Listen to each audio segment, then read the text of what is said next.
বদ নজর খুব খারাপ জিনিস। খবরদার বাচ্চারে কপালে টিপ দিয়ে বাচ্চাকে বাইরে নিয়ে যাবেন না। কথা বোঝা গেল না?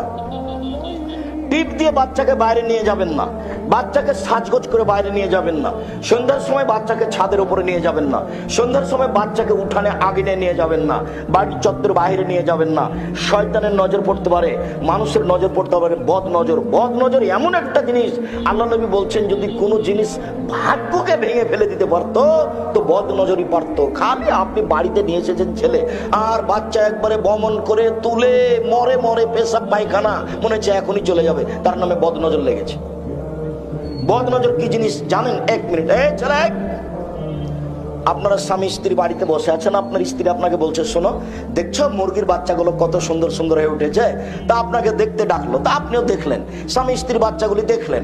এবার আপনি জোহরের সালাত আদায় করতে গেছেন, এসে আপনার স্ত্রী বলছে আরে শুনেছ চিল এসে না দুটা তিনটা বাচ্চা ধরে নিয়ে চলে গেল। দেখবেন সন্ধ্যা হতে হতে 10টা ছিল 5টায় নাই, তার নাম বদ নজর।